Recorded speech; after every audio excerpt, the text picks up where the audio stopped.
High বন্ধুরা, আমি ভেন্ডি দিয়ে আলু দিয়ে চিংড়ি মাছ ভাজা করব। দেখেছো ভেন্ডিগুলো খুব সুন্দর করে ডিজাইন করে কেটেছি।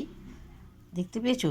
একদম পাতলা পাতলা করে খুব সুন্দর ডিজাইন করে কেটেছি, ভালো লাগবে। আলু ঝিরিঝিরি করে কেটেছি। চলো এখন আমি একটু ভাজা করব, খুবই সুন্দর লাগবে খেতে। দেখো তেলটা গরম হয়ে গেছে, আমি শুকনো লঙ্কা দিলাম ফোড়ন, এরপর কালো জিরে দিয়ে দিলাম। কেমন একটু গরম হবে, এরপর আমি চিংড়ি মাছগুলো দিয়ে দেওয়া হলো, ভাজবো। হ্যাঁ, ভাজা হয়ে গেছে, ভেন্ডি আলুটা দিয়ে দেওয়া হলো।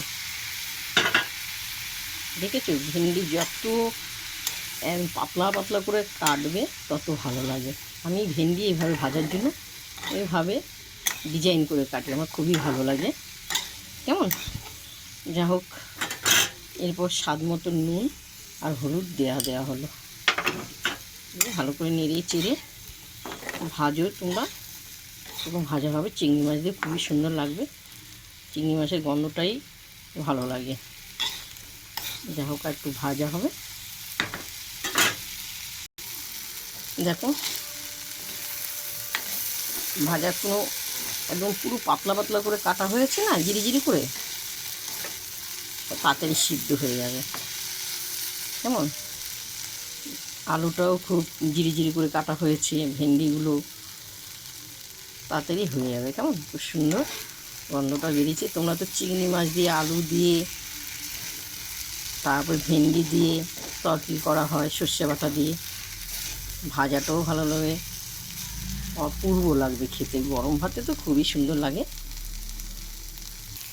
দেখো লাল লাল হয়ে এসছে, খুব সুন্দর দিদিভাই। আর ভেন্ডি আলু চিংড়ি মাছ দিয়ে তোমরা ঝোল খেয়েছো? খুব সুন্দর লাগে খেতে, আমরা তো খুবই ভালোবাসি। কি সুন্দর পাট শাকে যেরকম ঝোল করে, তেমনি ভেন্ডি দিয়ে আলু দিয়ে ঝোল, চিংড়ি মাছ দিয়ে, অপূর্ব লাগে খেতে।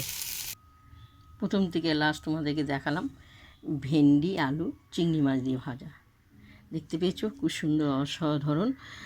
একটুকু দেখো ভেন্ডিগুলো ভাঙিনি, খুব সুন্দর ডিজাইনই রয়েছে, পুরো সিদ্ধ হয়ে গেছে। কারণ ভাজাটা লাল লাল হয়েছে। তোমাদের যদি ভালো লাগে তোমরা লাইক দিও, শেয়ার করো, কমেন্ট করে জানাও। অসাধারণ। চলো, এর সঙ্গে ডাল আছে, গরম ভাত আছে, আর ভেন্ডি ভাজা দিয়ে জমিয়ে খাবো, অপূর্ব লাগবে খেতে, অপূর্ব, হেভি লাগবে খেতে। চলো।